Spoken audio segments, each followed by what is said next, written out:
Hola, ¿qué tal? ¿Cómo están? Bienvenidos a esta nuestra primera sesión de la materia de contratos. Sin mayor preámbulos, pues les doy la bienvenida y iniciamos nuestra primera clase. ¿Les subo la presentación?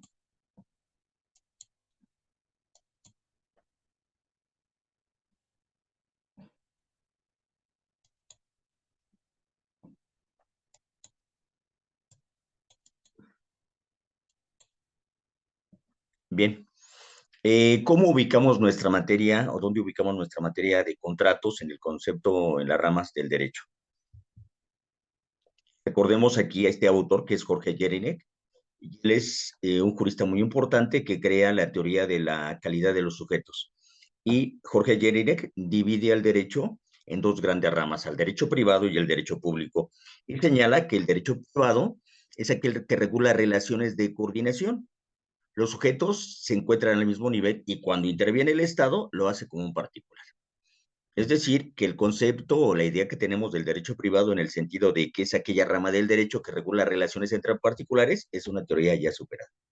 En el derecho privado, las relaciones son de coordinación y puede intervenir el Estado. Y cuando lo hace como un particular. Y gráficamente lo vamos a representarlo como relaciones horizontales. Los sujetos están al mismo nivel, se coordinan y cuando interviene el Estado lo hace como otro particular.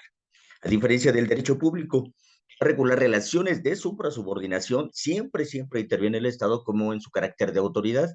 Y las relaciones son verticales, de arriba hacia abajo, no fluyen, ¿verdad? Son imposiciones.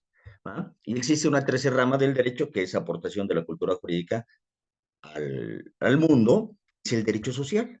El derecho social surge con la Revolución Mexicana y podemos definirlo como aquellas normas jurídicas que se encuentran previstas en la Constitución y que buscan proteger a los grupos sociales considerados como débiles.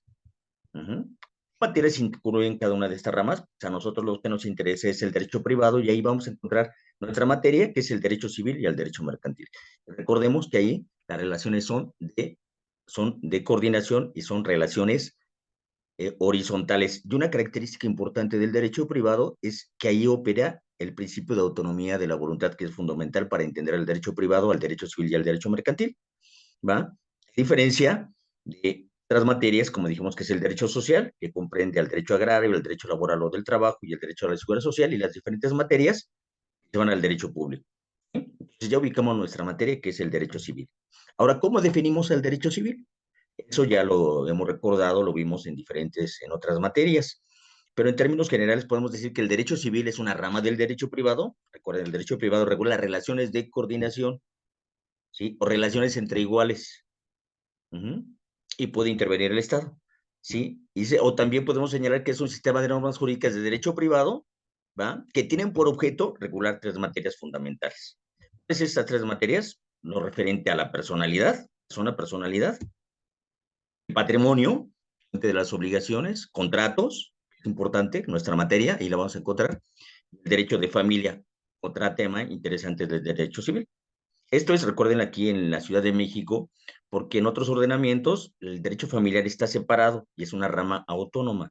Para nuestro sistema jurídico, el de la Ciudad de México, el derecho de familia forma parte del derecho civil. Dijimos que en materia civil opera la figura de la autonomía de la voluntad y es fundamental. ¿Cómo definimos la autonomía de la voluntad? El poder que tienen las personas para que con su manifestación de voluntad, en el ámbito de la libertad que les confiere el ordenamiento jurídico, es decir, el derecho privado, puedan darse normas para sí mismas con el fin de regular sus intereses en el campo de relaciones económicas sociales. Esta es una definición del autor Torres Vázquez, ¿va? Lo podemos encontrar en su libro. Pero ¿en qué consiste el principio de la autonomía de la voluntad? Pues que las partes tienen la libertad para establecer las normas jurídicas que creen convenientes siempre y cuando no vulneren normas de interés público, ¿verdad? O que vulneren intereses a terceros. Entonces yo puedo contratar y establecer las normas que considere pertinentes en el derecho privado. Sí que existen ciertas limitantes, pero yo puedo pactar, que es una parte fundamental de los contratos. Bueno, ¿cómo definimos nosotros un contrato? Lo vamos a encontrar en el Código Civil y esta es la definición que encontramos textualmente ahí, pero simplemente la hemos estructurado de esta manera por cuestiones pedagógicas. ¿Cómo define la ley al contrato? Pues lo define dentro del convenio. ¿Y qué es un convenio? Pues dice convenio es un acuerdo de voluntades para 4 figuras: crear, transmitir, modificar y extinguir derechos y obligaciones. Los he marcado con diferentes colores porque estas figuras, el de crear, transmitir, modificar, extinguir, 2 de ellas son fundamentales, es decir, el crear y el transmitir. Los convenios que crean y transmiten derechos y obligaciones reciben el nombre de contratos. De tal forma, el convenio es el género y la especie es el contrato. ¿Sí? Se los ejemplifico gráficamente de esta forma. Aquí tenemos la figura anterior. Convenio, dijimos, es el acuerdo de voluntades para crear, transmitir, modificar o extinguir derechos y obligaciones. Este es un convenio, es el género. ¿Sí? Cuando creo un derecho, cuando lo transmito, cuando lo modifico, cuando lo extingo, eso en términos generales se llama convenio. ¿Sí? Y los convenios que crean o transmiten derechos y obligaciones, si creo o transmito derechos y obligaciones, ¿verdad? Esa parte se va a llamar contrato, o sea, el contrato está englobado en el convenio. ¿Sí? Yo hago un contrato de compraventa. Creo y transmite derechos y obligaciones el contrato de arrendamiento. Tengo la posesión, te transmito la posesión. Transmito el dinero es mío y ahora te lo transmito. Eso va a ser a través de un contrato.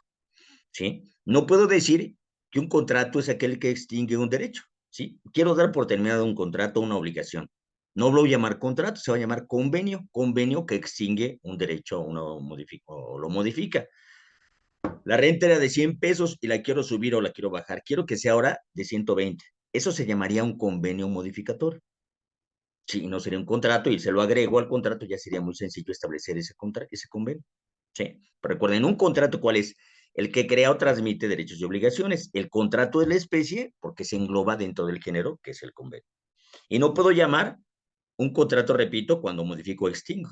¿Sí? Todo contrato efectivamente es un convenio, pero no todo convenio es contrato. No puedo decir que un convenio va, perdón, que un contrato va a modificar o extinguir un derecho.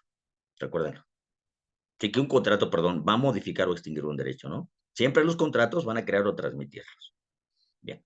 Ahora vamos a ver una serie de principios de derecho. Recuerden, cuando vimos nuestra materia de introducción al estudio del derecho, hablamos de los principios generales del derecho, que son aquellas frases célebres o máximas del derecho que orientan el pensamiento jurídico en caso de que exista algún conflicto. Y estos pues vienen desde el derecho romano, ¿va? En nuestra materia en contratos hay principios que son muy importantes, ¿va? Y estos principios, algunos de ellos vamos a comentar brevemente y son estos, ¿no?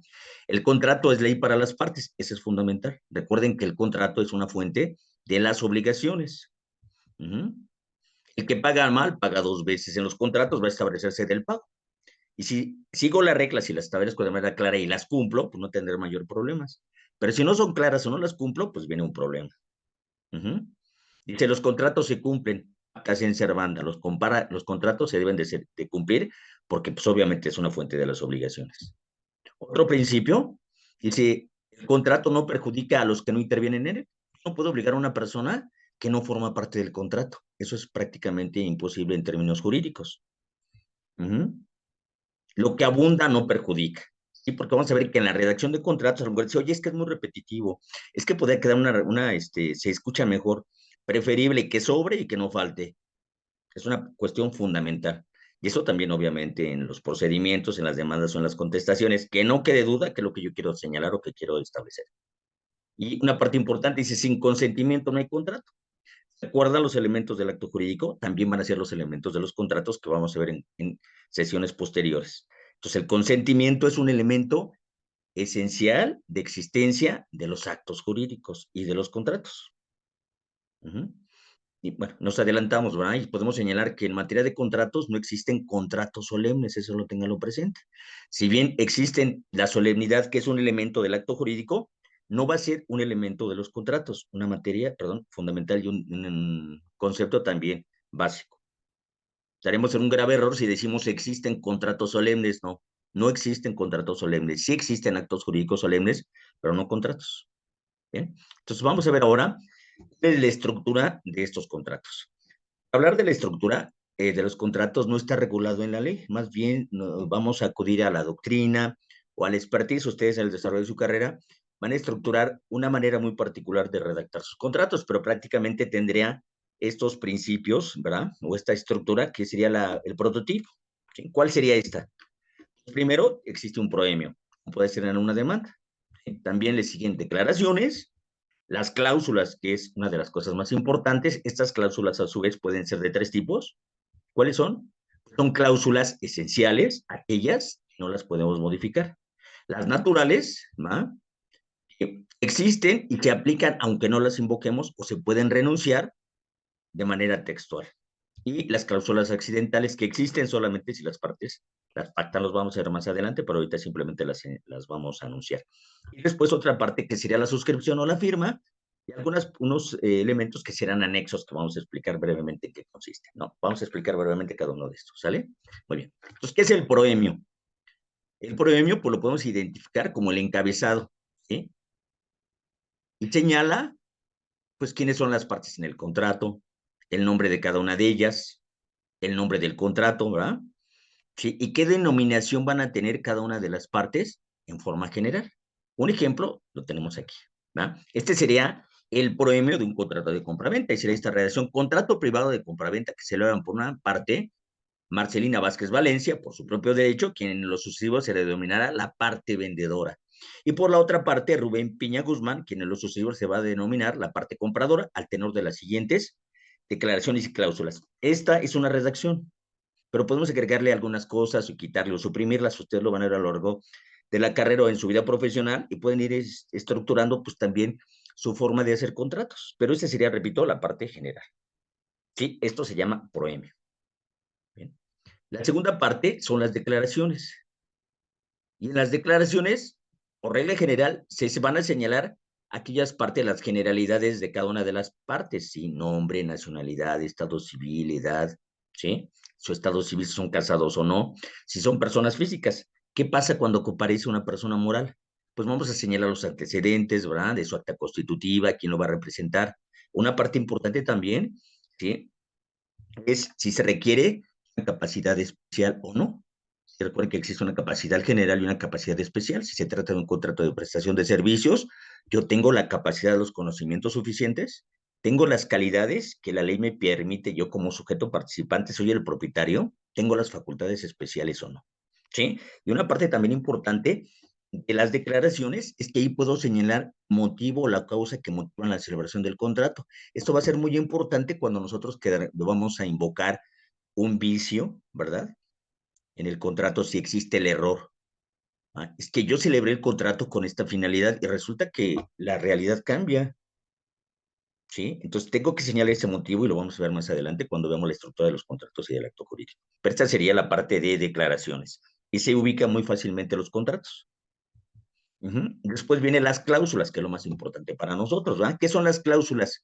Pues las partes redactan el contenido de los derechos y obligaciones que regulan las relaciones jurídicas entre ellas. Es decir, que las cláusulas van a señalar de manera concreta y específica nuestras normas jurídicas. Vamos a hacer nuestra ley, entre comillas, para nosotros como partes, señalamos que el contrato es ley para las partes. Vamos a crear las normas jurídicas que van a regular esta relación jurídica entre las partes del contrato que vamos a señalar, ¿va? Y también puede establecer las consecuencias en caso de incumplimiento, como vamos a ver cuáles son. ¿Cuáles son estas cláusulas? Estoy señalando algunas de ellas, nos faltan algunas, ¿verdad? Y algunas podrán ser que no aplican en algún contrato, ¿verdad? Pero en términos generales señalaremos estas cláusulas. Por regla general es recomendable ponerle un nombre a una cláusula, ¿no? ¿Cómo podemos nombrar las cláusulas? Por ejemplo, la cláusula del consentimiento. ¿Sí? Es decir, cuáles que estamos de acuerdo en la venta y vamos a ver algunos ejemplos dentro de sus tareas. Y el objeto del contrato, si es un contrato de compraventa, ¿qué voy a vender? ¿El auto, la casa, una bicicleta, una joya, una alhaja? Pues ahí lo voy a señalar. ¿Qué voy a rentar? ¿Qué voy a donar? El pago, ¿cómo se va a pagar? ¿En dinero, en especie? ¿Y qué tipo de dinero? ¿Qué tipo de moneda? ¿En dólares? ¿En pesos mexicanos? ¿En oro? ¿Te lo regresas en oro? ¿Qué término voy a señalar? ¿Se permite o no se permite?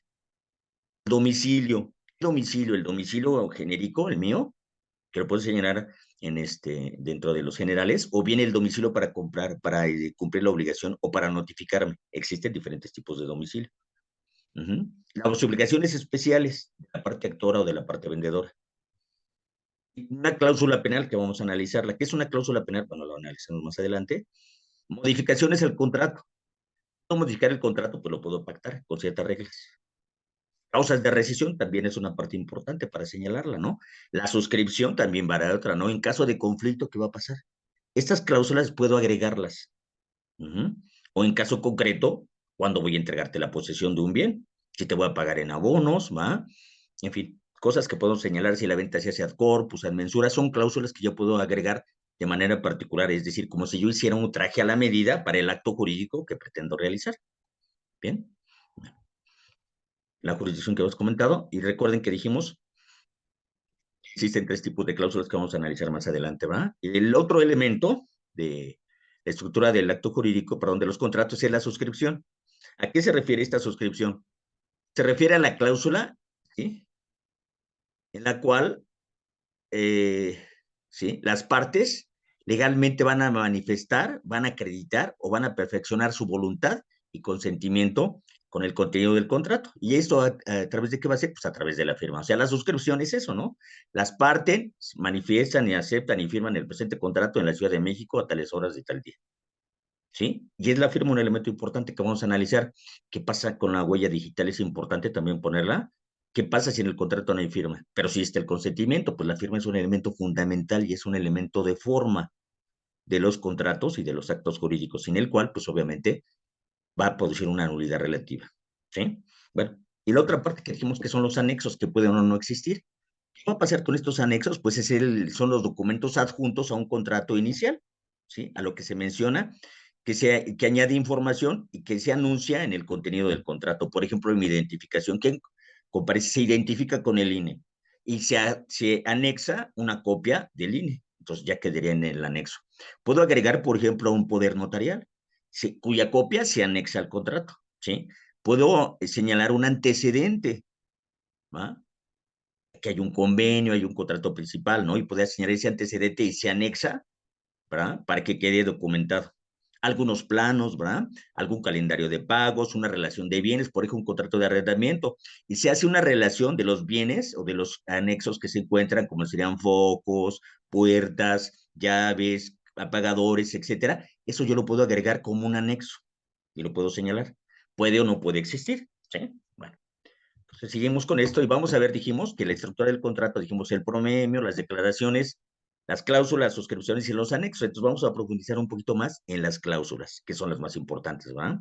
Dijimos que estas cláusulas pueden ser esenciales, naturales y accidentales. Entonces, vamos a profundizar un poco en cada una de estas. ¿Qué son las cláusulas esenciales? Dijimos, son aquellas que no se pueden suprimir por voluntad de las partes. Yo no las puedo suprimir, que son imprescindibles para todo contrato. ¿Sí? Aquí no opera la autonomía de la voluntad de las partes, no lo puedo neutralizar porque es la esencia del contrato y eso yo no lo puedo modificar. ¿Cuál sería un ejemplo de una cláusula esencial? El contrato de compraventa, vamos a ver que son contratos traslativos de dominio. Y si es traslativo de dominio, pues obviamente la compraventa tiene que haber un precio. No puede haber un contrato de compraventa gratuito, ¿sí? No puede haber un contrato de compraventa sin dinero. Puedo modificar, a lo mejor eso va a ser una permuta o va a ser una donación, pero en todo contrato tiene que haber un precio y tengo que transmitirte la propiedad. Si yo no transmito la propiedad y no establezco un precio, no es contrato de compra-venta. Entonces es una cláusula que es esencial. Tome nota, esto es importante, ¿eh? Otro ejemplo que podemos señalar es el contrato de arrendamiento, la renta y la temporalidad y el pago de una renta, ¿sí? No hay rentas, no hay contratos de arrendamiento gratuito, ¿sí? Será otro contrato. No hay contratos en el cual dice, es un contrato de arrendamiento vitalicio. No, no puede ser. Siempre la temporalidad, un contrato de arrendamiento tiene que tener un fin. Sí, estas son cláusulas, repito, esenciales y aquí no se pueden renunciar. Existen otras cláusulas que dijimos son las cláusulas naturales. ¿Cuáles son las cláusulas naturales? Sí, son aquellas que la ley ya las atribuye al contrato, aun cuando no se pacte. O sea, si yo no pacto esta cláusula, puedo invocarla aunque no la he pactado, ¿no? Si tengo algún problema, pues la ley lo establece y al tratarse una cláusula natural, la puedo invocar. O también puedo dejarla sin efectos cuando el contrato lo pacta de manera expresa. O sea, yo puedo señalar alguna parte y decir, renuncio ¿qué? Al pago de intereses convencionales o renuncio a la indemnización en caso de evicción. Lo vamos a ver más adelante, ¿no? Y vamos a ver cuáles eran estos ejemplos naturales, ¿eh? El pago de interés legal, tome nota porque lo vamos a explicar. O sea, el interés legal es una cláusula natural. Si yo no pacto el interés legal, que es del 9% en materia civil, y no señalé nada, yo puedo invocar el que es anual, ¿va? El interés es anual, pero también lo podría yo renunciar, ¿va? ¿Por qué? Pues no va a generar ningún tipo de interés. No, la ley me lo permite, ningún tipo de interés. Pues, si lo pacté, lo puedo nulificar. Que recuerde que es una cláusula natural. A diferencia del interés convencional. El interés convencional, que es superior, existe solamente si las partes lo pactamos. Pero ahorita estamos con el interés legal y lo vamos a analizar más adelante. La otra que señalábamos es el saneamiento en caso de evicción. Lo vamos a ver en clases posteriores. Pero recuerden, el saneamiento se puede renunciar en caso de evicción. ¿Sí? Ahora vamos a analizar las cláusulas accidentales. ¿Qué son las cláusulas accidentales? Pues señalamos que estas cláusulas accidentales existen solo si las partes las pactan. Y van a variar en cada operación y en cada contrato. Dependiendo del contrato, son las obligaciones que yo puedo pactar. ¿Sí? Son interesantes. ¿Sí? Se incorpora al contrato por voluntad de las partes ejercicios de autonomía sin que esto afecte su validez. ¿Cuál sería un ejemplo? La cláusula penal, que vamos a analizar. Recuerden, la cláusula penal no tiene nada que ver con el derecho penal. Es simplemente una sanción, una penalización en caso de que una de las partes no cumplan. Y decimos que esta cláusula, bueno, ¿va? Otro ejemplo es el interés convencional. El interés convencional, no el interés legal, ¿eh? Recuerden, el interés legal es una cláusula natural, a diferencia del interés convencional, que es una cláusula accidental. Se pacta solamente que las partes lo acuerden, ¿no? Y puedo modificar y poner un interés superior, ¿bien? Bueno, vamos a ver estas dos figuras. Primeramente, ¿cuál es la cláusula penal? ¿Sí? O pena convencional, recuerden, es una cláusula accidental. ¿Qué implica con la cláusula accidental? Que existe solamente si las partes la pactan, ¿va? ¿Cómo podemos definir una cláusula penal? Es una cláusula accidental que opera solo cuando es pactada, ¿verdad? Y dijimos que es una prestación pactada en dinero, ¿sí? En caso de que cierta obligación no se cumpla o no se cumpla conforme a lo pactado. Es decir, una sanción. ¿Cuál sería la finalidad que habíamos señalado? Pues tiene una doble finalidad. La primera de ellas es indemnizar por los daños y perjuicios que se han generado. Vamos a ver que los conceptos de daños y perjuicios, el concepto de daño es un concepto objetivo, ¿sí? Fácil de demostrar, no así los perjuicios, ¿va? Que por los perjuicios, pues es una expectativa de ganancia que la perdí, pero esa expectativa de ganancia en ocasiones es difícil de demostrar. Bueno, a través de una cláusula penal no hay mayor problema. Si pacté la cláusula penal, no tengo que demostrar el daño ni el perjuicio, simplemente pactamos una cantidad y esa cantidad, si incumples, me la tienes que pagar, ¿va? Y el otro mecanismo, la otra finalidad es como un elemento de presión, un momento de apremio a que la parte se vea constreñida o con la obligación de pagar, porque en consecuencia, si no lo pago, me vas a aplicar una pena convencional, perdón, una cláusula penal, entonces mejor cumplo, ¿va? Vamos a ver algunos puntos importantes de la pena convencional o la cláusula penal y cómo se regula. Sí, la primera de ellas dice, al demandar el pago, el actor no está obligado a probar que sufrió un daño o un perjuicio, lo que vamos a señalar. No tengo que demostrar que tengo un daño o un perjuicio. ¿Qué pasa si no pacto esta cláusula penal? Pues tendré que demostrar el daño o el perjuicio y en ocasiones es muy difícil, ¿va? Pero si yo la pacté, absolutamente nada que tengo que demostrar. Lo pactamos, incumples y me lo tienes que pagar, ¿sí? Ahora bien, la cláusula penal no puede exceder la cuantía o el monto de la obligación principal. Si la obligación principal es de 100 pesos, yo no puedo pactar una cláusula penal de 200 pesos o el 200%. Eso la ley no lo permite. Y el acreedor puede exigir el cumplimiento de la obligación principal o el pago de la pena, más no ambas son excluyentes. O sea, no te puedo demandar el cumplimiento forzoso del contrato y aparte me pagues la pena convencional. Repito, son excluyentes. O te demando el cumplimiento forzoso del contrato, pues ya lo cumpliste. O bien te demando la rescisión y en consecuencia de la rescisión, pues que me pagues la cláusula penal por tu incumplimiento. ¿Sí? Y una parte importante que es para la cláusula penal es que no se podrá hacer efectiva la pena convencional cuando el incumplimiento se genere por una causa de fuerza mayor o un caso fortuito. Hay que recordar estos temas, ¿no? Caso fortuito y fuerza mayor.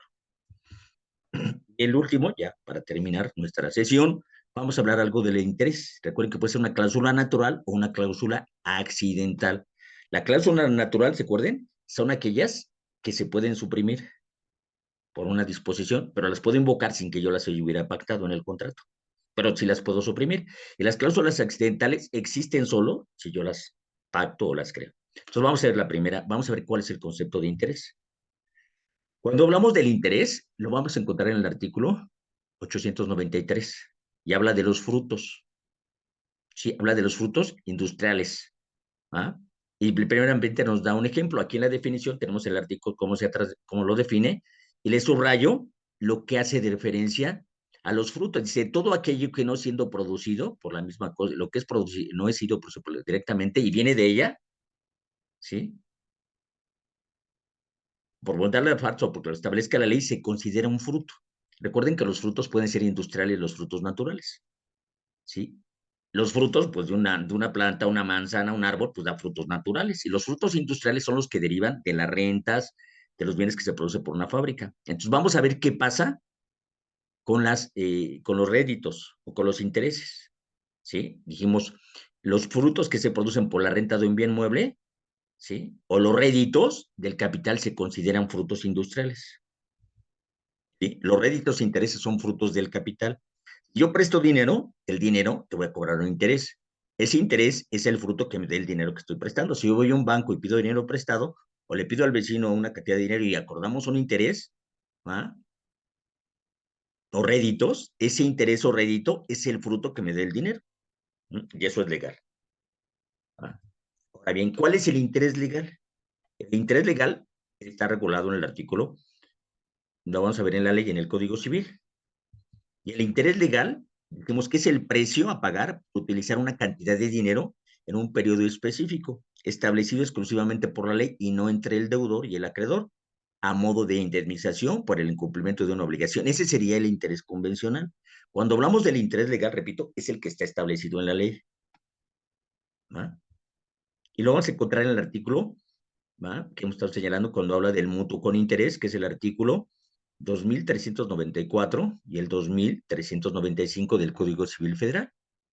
Dice el artículo 2393, es permitido estipular intereses por el mutuo. El mutuo es el contrato de préstamo. El contrato de préstamo que vemos que la abuelita o alguna persona le pide prestado a otro sujeto, o nosotros, oye, préstame para algo, ¿no? Para comprar y te lo regreso después. Ese se conoce como mutuo, ¿sí? Y consiste en dinero y en géneros. Entonces, el contrato de préstamo, jurídicamente se llama mutuo, ¿sí? Luego, el artículo 2395 define y dice eso, ¿no? El interés legal, y tome nota, dice interés legal textualmente tal cual lo señala la ley, por eso hablamos que es el interés legal. El interés legal, así lo señala la ley, es del 9% anual en materia civil, recuerden. ¿Sí? Interés legal. Y el interés convencional, el que fijan los contratantes, y puede ser mayor o menor que el interés legal. Pero el interés legal, ahí lo señala, artículo 2395, interés legal, marcado con ello, ¿va? No lo estoy señalando yo, sino ahí ustedes encuentran el artículo y dice interés legal. No lo establece así la legislación mercantil, ¿va? Bueno, hay un artículo importante que vamos a analizar nosotros, que tiene que ver con los intereses. Es el artículo 2397 del mismo Código Civil Federal. Dice, prohíbe que las partes pacten que los intereses se capitalicen y generen intereses, lo que se conoce con anatocismo. ¿Sí? ¿Qué es el anatocismo? Pues que el interés genere interés, se va a la suerte principal y me está generando otro interés. Esto en materia civil está prohibido, no se puede. Si yo lo pacto, va a originar la nulidad del contrato. No puede decir que mi contrato a su vez va a generar interés sobre el interés, eso no lo puedo establecer. Si es del 10% mensual, pues el 10% mensual y no lo voy a, eso no me va a generar interés. Si yo lo pacto, va a ser nulo. ¿Sí? Materia civil, recuerda. ¿Sí? ¿Qué pasa en materia mercantil? En materia mercantil es diferente. Y vamos al capítulo primero que habla del préstamo mercantil. ¿Sí? ¿Qué pasa con el préstamo mercantil? Está previsto en el artículo 362 del Código de Comercio y dice que es del 6% anual. Pero no establece o no define que se trata de un interés legal como lo establece el Código Civil. Aquí lo encontramos en el artículo, dice, los deudores que demoren el pago de sus deudas deberán satisfacer desde el día siguiente al de su vencimiento el interés pactado para este caso. Para este caso, ¿eh? El interés pactado para este caso, o en su defecto, el del 6% anual. Muy bien, oiga, por ahí lo dice la ley. Sí lo dice, pero es para el contrato de préstamo mercantil, no para el contrato de compraventa mercantil. O sea, si yo me retraso para pagarte una cantidad de dinero que acordamos en un contrato mercantil, ¿va? No derivado del préstamo mercantil, sino una compra mercantil y me retraso en tus pagos, yo no te puedo pedir un interés legal porque la ley no me lo permite. Porque el interés solamente es para el contrato de préstamo mercantil, artículo 362 del Código de Comercio. Sí, o sea, el interés mercantil es del 6% anual legal, pero solamente para el contrato de préstamo, a diferencia del interés para los contratos civiles, que es del 9% anual, pero para todo tipo de obligación mercantil, porque es legal y ahí lo señala la ley. En materia mercantil dice el interés legal, no, dice el interés para el contrato de préstamo mercantil y ahí lo van a encontrar en la ley. ¿Va? Muy bien. Entonces, ya para concluir, repito, vamos a hablar de la figura del anatocismo, que también se conoce como usura. ¿Sí? Dijimos que es el anatocismo, es la acumulación al capital de los intereses vencidos y no satisfechos, para que este monto genere también intereses, interés sobre interés. Si me debes 5% de interés, ¿verdad? Eso es 5% de interés, lo sumo y lo sumo a la suerte, a la suerte principal y se incrementa, entonces el interés va a ser mayor. Me estás generando otro interés, lo vuelvo a sumar y así se va incrementando, incrementando. Eso en materia civil está prohibido, no así en materia mercantil, fíjese que es. Y ahí es un tema interesante, ¿no? Que la Suprema Corte de Justicia, aunque lo ha definido, lo siguen aplicando los bancos. O sea, ¿qué pasa con el interés sobre interés? Se conoce como anatocismo o usura. En los contratos mercantiles es una cláusula que se puede establecer, y eso está prohibido. El interés sobre interés en materia, en materia civil, perdón. Y en materia mercantil, nuestra legislación mercantil se lo permite. ¿Y para qué? Perdón, lo prohíbe también, ¿no? Pero lo permite también. Bueno, diremos, ¿sí lo permite o no lo permite? Pues lo permite, pero la jurisprudencia de la Corte lo rechaza, ¿verdad? Pero aunque lo rechaza la Suprema Corte, ¿verdad? Los bancos lo siguen usando y lo siguen utilizando. Lo pueden ver en las tarjetas de crédito, en los créditos que señala. Cuando la Suprema Corte lo prohíbe, ¿qué ocurre ahí? Situaciones, ¿no? De cosas errores en nuestra legislación, nuestra Corte, ¿va? Que no obstante que la Corte lo prohíbe, se sigue aplicando. Bien, pues con esto terminamos nuestra sesión. Nos vemos la próxima reunión.